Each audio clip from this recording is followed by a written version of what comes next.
മാന്യപ്രേക്ഷകർക്ക് എൻ്റെ പ്രണാമം.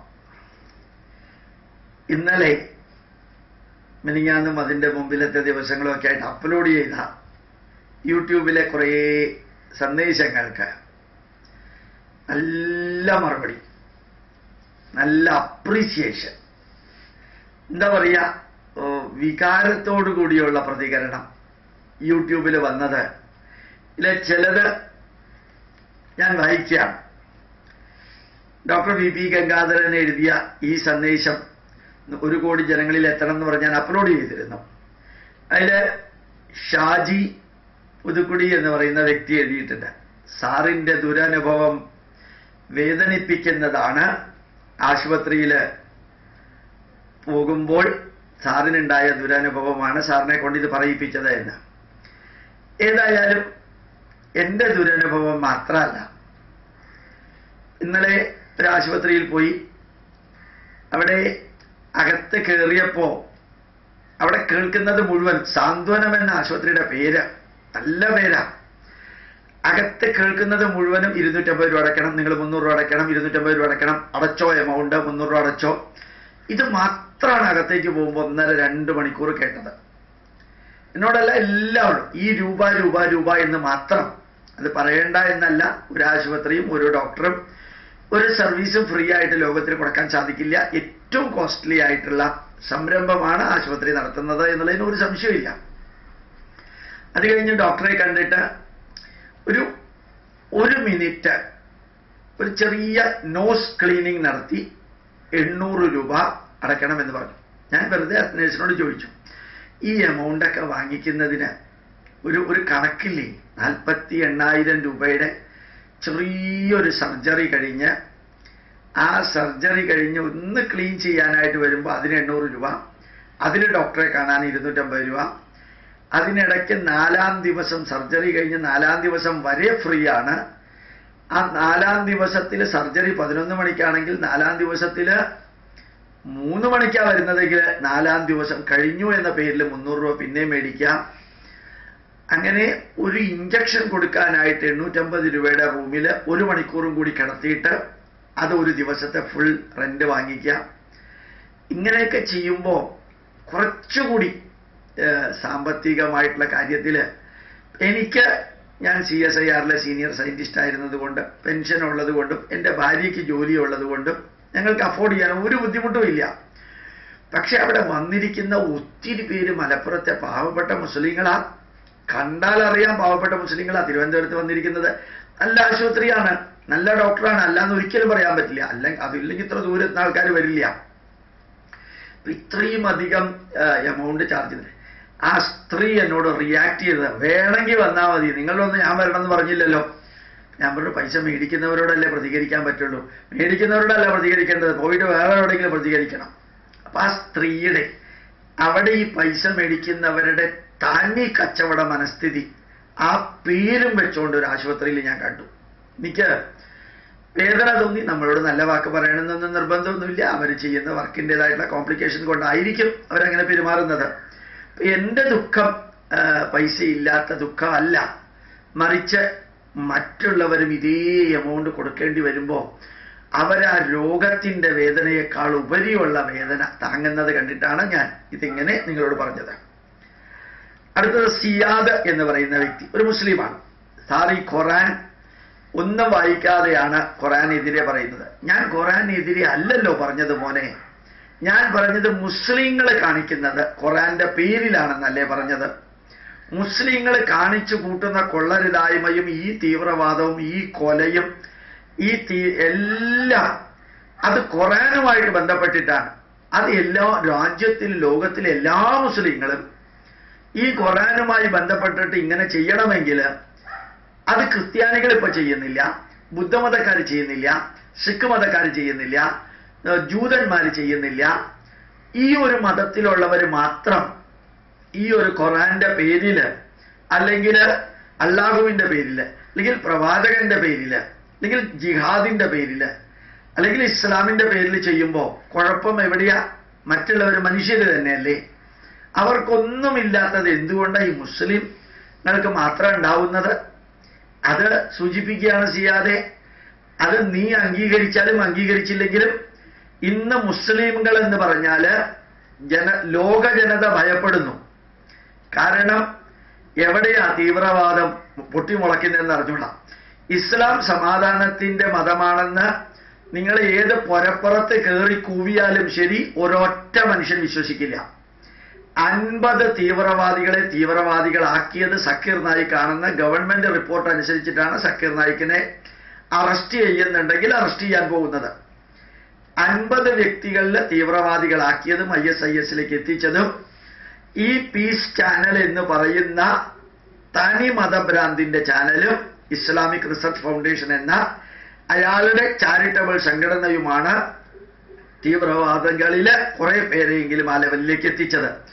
ഈ ഇസ്ലാമിന്റെ സർവ്വചൈതന്യവും ആവാഹിച്ച സക്കീർ നായിക്ക് തീവ്രവാദികൾക്ക് ജന്മം നൽകാൻ കാരണമായി എന്ന് പറഞ്ഞ് NIA-യുടെ റിപ്പോർട്ടും അറസ്റ്റിംഗ് നടക്കുകയും ബോംബെയിലെ കൊലപാതകത്തിന് ബോംബ് സ്ഫോടനത്തിന് കാരണം, താജ്മഹലിലെ ബോംബ് സ്ഫോടനത്തിന് കാരണം, ജമ്മു കാശ്മീരിൽ ഇപ്പൊ നടക്കുന്ന പ്രശ്നങ്ങൾക്ക് കാരണം, ഭാരതത്തിൽ മൻമോഹൻ സിംഗ് ഭരിച്ചിരുന്ന കാലത്ത് റെയിൽവേ സ്റ്റേഷനുകളിലും എയർപോർട്ടുകളിലും ബോംബ് സ്ഫോടനം, ഇപ്പോഴും കള്ളക്കടത്തും കള്ളത്തരവും കള്ളനോട്ടടിയും ഗുണ്ടായിസവും മയക്കുമരുന്ന് കടത്തും നടത്തുന്നവരാരാണെന്ന് നോക്കിക്കഴിഞ്ഞാൽ ചെയ്യാതെ നിനക്ക് മനസ്സിലാവും, ഖുർആൻ വായിക്കാതെ തന്നെ ആരാണ് ഇതിന്റെ പുറകില് എന്ന്. പുരാണങ്ങൾ ഉണ്ടായതിനെ കുറിച്ച് സാറ് പറഞ്ഞിരിക്കുന്നത് മനോഹരമായിട്ടുണ്ട്. സത്യത്തില് അരുൺ ബാസി എന്ന് പറയുന്ന ആളാണ് അത് എഴുതിയിരിക്കുന്നത്. അരുൺ ബാസി നമ്മുടെ പൈതൃകത്തിന്റെ ഉള്ളിലേക്ക് കയറി ചെന്നാല് കുറേയൊക്കെ കുറവുകൾ അതിനകത്ത് ഉണ്ടെങ്കിൽ പോലും നമ്മൾ പുറകോട്ടൊന്ന് തിരിഞ്ഞു നോക്കുമ്പോൾ നമ്മുടെ പൂർവികരെ എത്രത്തോളം സംസ്കാര സമ്പന്നരും തുറന്ന മനസ്സുള്ളവരും എത്രത്തോളം ലോകാസമസ്ത സുഖിനോ ഭവന്തു എന്ന് പ്രാർത്ഥിച്ചത് പ്രാവർത്തികമാക്കിയവരുമാണെന്ന് മനസ്സിലാവും. അടുത്തത് ശ്രീ ശേഖരൻ ദിവാകരൻ എന്ന് പറഞ്ഞാൽ എഴുതിയിരിക്കുന്നതാണ്. ഈ BP ഗംഗാധരൻ സാർ എഴുതിയിരിക്കുന്ന ഇത് 1 കോടി ജനങ്ങളിൽ എത്തണം എന്നുള്ള യൂട്യൂബിന്റെ കമന്റാണ് അദ്ദേഹം എഴുതിയിരിക്കുന്നത്. സാറ് സാധിക്കുന്നവരൊക്കെ കുറെ പൈസ ഉണ്ടാക്കട്ടെ, സാർ അതിൽ പരിധിക്കപ്പുറം വേദനിക്കണ്ട എന്നാണ്. ഇതൊരു ബിസിനസ് സീസണാണ്, നടക്കട്ടെ എന്ന് അദ്ദേഹം എഴുതിയിട്ടുണ്ട്. ഒരു കാര്യം ഉറപ്പാണ്, ശവപ്പറമ്പില് ഡെഡ് ബോഡി ദഹിപ്പിക്കുന്നതും ബിസിനസ്സായിട്ട് എടുക്കാം, ഒരു ഇഞ്ചക്ഷൻ കൊടുക്കുന്നതും ബിസിനസ്സായിട്ട് എടുക്കാം, മഹാഭാഗവതം അമ്പലത്തിൽ വായിക്കുന്നതും ബിസിനസ്സായിട്ട് എടുക്കാം, അതുപോലെ തന്നെ മൊബൈൽ ഫോൺ വിൽക്കുന്നതും TV വിൽക്കുന്നതും കാറ് വിൽക്കുന്നതും ബിസിനസ്സായിട്ട് എടുക്കാം. പക്ഷേ സ്വന്തം വീട്ടുകാരെ, എൻ്റെ മകളെ, സഹോദരിയെ, അമ്മയെ വേശ്യയാക്കാൻ വേണ്ടി വിട്ടുകൊടുക്കുന്നത് പൈസ കിട്ടുമെന്ന കാര്യത്തിൽ വിട്ടുകൊടുത്താൽ അതിനെ ബിസിനസ്സായിട്ട് കണക്കാക്കാൻ പറ്റുമോ ശേഖരൻ ദിവാകരൻ സാറേ എന്നൊന്ന് ചിന്തിക്കാം. അടുത്തത് കത്തി ജ്വലിക്കുന്ന ഗീത എന്ന വിഷയത്തെക്കുറിച്ച് ഞാൻ അപ്ലോഡ് ചെയ്തിരുന്നു. 1 മണിക്കൂർ 10 മിനിറ്റ് ഒരു സ്പീച്ച്. MP കൃഷ്ണൻകുട്ടി എന്ന് പറയുന്ന വ്യക്തി അദ്ദേഹം എഴുതിയിരിക്കുന്നത്, ഭഗവത്ഗീതയെക്കുറിച്ച് എൻ്റെ വികാരം അണപൊട്ടി ഒഴുകി, എനിക്ക് വാക്കുകളില്ല വിവരിക്കാൻ എന്ന് എഴുതിയിട്ടുണ്ട്. ഭഗവത്ഗീത അതാണ്, പക്ഷെ അതിനെ വെറും ആത്മീയ ഗ്രന്ഥമാക്കിയിട്ട് പലപ്പോഴും വിവരിക്കാറുണ്ട് ഓരോരുത്തർ. അത് അവരുടെ സൗകര്യം. ഞാൻ വിവരിക്കാറുള്ളതിനെ നല്ല വാക്കുകൊണ്ട് അനുഗ്രഹിച്ചതിന് സന്തോഷമുണ്ട്. അടുത്തത് പീറ്റർ ജോസഫ്, എവിടത്തുകാരനാണെന്ന് എഴുതിയിട്ടില്ല. അദ്ദേഹം കത്തിജ്വലിക്കുന്ന ഭഗവത്ഗീത ഇതേക്കുറിച്ച് വാട്ട് ആൻ അമേസിംഗ് മെസ്സേജ് എന്ന് പറഞ്ഞ് എഴുതിയിട്ടുണ്ട്. സന്തോഷം പീറ്റർ ജോസഫെ ആ നല്ല വരി എഴുതിയതിന്. അടുത്തത് ജോൺ എന്ന് പറയുന്ന ആൾ എഴുതിയത്. ഇതൊക്കെ നിങ്ങൾക്ക് യൂട്യൂബിൽ നോക്കിയാൽ കാണാൻ പറ്റും കേട്ടോ. പുരാണ ഋഷിമാര് അല്ലെങ്കിൽ പുരാതന ഋഷിമാര് ഈ പുരാണങ്ങളൊക്കെ എഴുതിയപ്പോ അവരുടേതായിട്ട് ഉത്തരം കൊടുക്കാതിരിക്കാൻ കാരണം ധ്യാനത്തിലൂടെയും തപസ്സിലൂടെയും വളരെ വളരെ വളരെ ഉയർന്ന ഒരു മനസ്സുള്ളവര് ആ വിവരണങ്ങൾ കൊടുത്തതിന്റെ ക്രെഡിറ്റ് നമുക്ക് വേണ്ട, അത് പൂർവീകർക്ക് ഇരുന്നോട്ടെ എന്ന് പറഞ്ഞു കൊടുക്കാനുള്ള ഒരു മാനസികാവസ്ഥയുള്ളവരായിരുന്നു. അതാണ് അവരുടെ മഹത്വം എന്ന് ജോൺ എന്ന് പറയുന്ന ആൾ എഴുതിയിട്ടുണ്ട്. സത്യമാണ്. യഥാർത്ഥത്തില് ഈ പുരാണത്തിലെ കഥകൾ പറയുമ്പോൾ നിങ്ങൾ ഇങ്ങനെ ഒരു ചോദ്യം എന്നോട് ചോദിക്കുമ്പോൾ ഇന്ദ്രനോട് അല്ലെങ്കിൽ മഹാവിഷ്ണുവിനോട് ഗരുഡൻ ചോദിച്ചപ്പോ ഈ ഉത്തരമാണ് പറഞ്ഞതെന്ന് പറഞ്ഞല്ലോ. ജോൺ എന്ന് പറയുന്ന വ്യക്തി പറഞ്ഞ പോലെ ശരിക്ക് ഗരുഡൻ എന്ന് പറയുന്നത് ഒരു പക്ഷിയാണ്, അല്ലെങ്കിൽ ഒരു മനുഷ്യനാണെന്ന് വിചാരിക്കാം. അങ്ങനെ ഒരു സംവാദം നടന്നിരിക്കാൻ ചരിത്രപരമായിട്ട് സാധ്യതയില്ല, കഥാപരമായിട്ട് സാധ്യതയുള്ളൂ. അഗ്നിയോട് ഗരുഡൻ ചോദിച്ച ചോദ്യം ഗരുഡപുരാണം, അല്ലെങ്കിൽ യമധർമ്മരാജാവിനോട് ഗരുഡൻ ചോദിച്ച, യമധർമ്മരാജാവ് എന്ന് പറയുന്ന ആളില്ല. യാമസ്യ അപത്യം പുമാൻ യമഹ, കാലസ്യ അപത്യം പുമാൻ കാലഹ. കാലം അതിന്റെ പ്രതിനിധിയാണ് കാലൻ, ഒരു വ്യക്തിയില്ല. നിമിഷം യാമം, യാമത്തിന്റെ അധിപതിയാണ് യമൻ, അതും ഒരു വ്യക്തിയല്ല. അഗ്നി എന്ന് പറയുന്നത് ഫയർ, അറിയാവുന്നതാണ്, വ്യക്തിയല്ല. അപ്പൊ ഒരു അഗ്നി അല്ലെങ്കിൽ ഗരുഡൻ യമധർമ്മരാജാവിനോട് ചോദിച്ചു എന്ന് പറയുമ്പോ സിംബോളിക് പ്രസന്റേഷൻ മാത്രമാണ്. അത് ജോൺ എന്ന് പറയുന്ന വ്യക്തിക്ക് ഗംഭീരമായിട്ട് മനസ്സിലാക്കാൻ സാധിച്ചു. അദ്ദേഹത്തിന്റെ വരികൾ വളരെ ഭംഗിയായിട്ട് ഇരിക്കുന്നു. കല്യാണരാമൻ എന്ന് പറയുന്ന വ്യക്തി എഴുതിയത്, ഉള്ളിന്റെ ഉള്ളിൽ ജാതിയിൽ അഹങ്കരിക്കുന്നവരാണ് പുറത്ത് ജാതിയില്ല എന്ന് വിളമ്പുന്നത്. വളരെ ശരിയാ. ഇന്ന് ജാതി എന്നതിനെക്കുറിച്ച് ഏറ്റവും അധികം അഭിമാനിക്കുന്നത് ഈഴവ സമുദായമാണ്. അത് വെള്ളാപ്പള്ളി നടേശൻ ഒരു 15 പ്രാവശ്യം പറയുകയും ചെയ്തു. ഞാൻ ജാതി പറയും, ഒരു സംശയമില്ല, ഞാൻ ജാതി പറയും, അത് പൊതുവായിട്ട് പറയും, അതിൽ ഞാൻ തല കുനിക്കില്ല, അഭിമാനിക്കുന്നു. അപ്പോ ശ്രീനാരായണ ഗുരുദേവന്റെ ജാതിയില്ല എന്ന പ്രഖ്യാപനത്തിന്റെ 100ാം വാർഷികം ആചരിക്കുന്നവര് അർഹതയുള്ള രീതിയിൽ അഭിമാനിക്കുന്നു. ഞാൻ എന്നും പറയും, ഇന്നും പറയുന്നു, എന്നും പറയുന്നു. ജാതി എന്നുള്ളത് നല്ല രീതിയിൽ ഉപയോഗിച്ചാൽ ഭാരതത്തെ വളർത്താൻ ഇത്രയും നല്ല വേറൊരു സംവിധാനം ഇല്ല.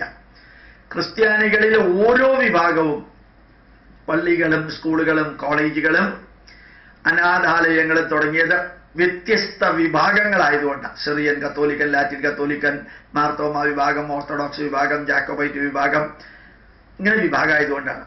ഇപ്പൊ താഴ്ന്ന ജാതിയിലുള്ളവരെന്ന് പറയുന്നവർ ഒരുമിച്ച് സംഘടിച്ച്, ആ ഒരുമിച്ച് സംഘടിക്കാൻ ആ ജാതി ഉപയോഗിക്കാം ഇപ്പോഴെങ്കിൽ അതാ ഏറ്റവും നല്ല രീതിയിൽ ഉപയോഗിക്കാം. ഏത് തരത്തിലുള്ള സംവിധാനങ്ങളും എങ്ങനെ നിലനിൽക്കുന്നു എന്നുള്ളതല്ല ഇമ്പോർട്ടന്റ്, എങ്ങനെ ഉപയോഗിക്കുന്നു എന്നുള്ളതാണ്.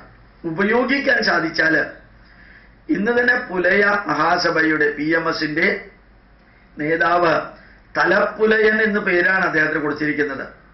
നാടാർമാരുടെ നേതാക്കന്മാരൊക്കെ ഞങ്ങൾ നാടാർ മക്കൾ ഒന്നാണ് എന്ന് പറഞ്ഞ് അഭിമാനിക്കുന്നു.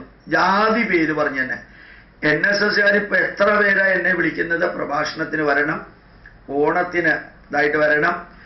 ഈ ചതയ ദിവസം, അവിട്ടം ചതയം, ഓണം കഴിഞ്ഞ് അവിട്ടം ചതയം ദിവസം എനിക്ക് ദുബായിലാണ് പ്രോഗ്രാം. അത് കഴിഞ്ഞ് തിരിച്ചു വന്ന് 22-ാം തീയതി കുവൈറ്റിലാണ് പ്രോഗ്രാം.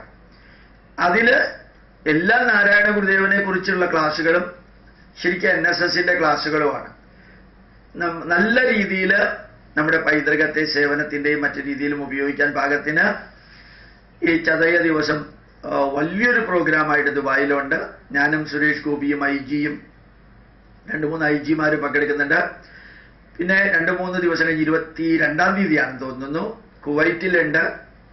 അത് ഭാരതീയ വിദ്യാഭവന്റെ ഒരു വലിയ സ്കൂളിന്റെ ഉദ്ഘാടനവുമായിട്ട് ബന്ധപ്പെട്ടിട്ടാണ് പോകുന്നത്. ഇതെല്ലാം ഈ ജാതി അല്ലെങ്കിൽ അതുമായിട്ട് ബന്ധപ്പെട്ട സംഘടനകൾ ചെയ്യുമ്പോൾ അതിന്റെ കെട്ടുറപ്പ് നല്ല രീതിയിൽ ഉപയോഗിക്കാം. ജാതി ഉയർന്നതോ താഴ്ന്നതോ എന്നുള്ളത് നിരന്തരം പറഞ്ഞു ഉയർത്താനോ പറഞ്ഞു താഴ്ത്താനോ ഒന്നും സാധിക്കില്ല.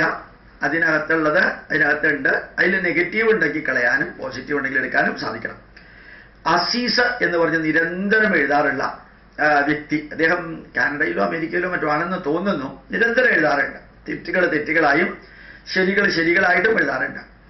കുമ്മനം രാജശേഖരനെ നിഷ്കളങ്കമായ മുസ്ലിങ്ങള് ഈ ഹജ്ജുമായി ബന്ധപ്പെട്ട പരിപാടിക്ക് ക്ഷണിച്ചതിൽ ആ ക്ഷണിച്ച മുസ്ലിങ്ങൾക്കും അത് പോകാൻ തയ്യാറായ കുമ്മനത്തിനും എൻ്റെ പ്രണാമം എന്ന് പറഞ്ഞ് അദ്ദേഹം നന്ദി രേഖപ്പെടുത്തിയിട്ടുണ്ട്. ഞാൻ ഇത് വായിക്കാൻ കാരണം നമ്മുടെ Indian institute of scientific heritage കുറേ കാര്യങ്ങൾ ചെയ്യുന്നുണ്ട്. കഴിഞ്ഞ ആഴ്ചയിൽ ഒരാൾ എനിക്കൊരു സജഷൻ അയച്ചു തന്നിരുന്നു. സാറേ, ധർമ്മ മെസ്സേജും അതുപോലെ IISH മെസ്സേജസും എല്ലാം എല്ലാ ഭാഷയിലും ഇപ്പോൾ വായിക്കാൻ പാകത്തിന് മാറ്റാൻ ഒരു ബുദ്ധിമുട്ടും ഇല്ല.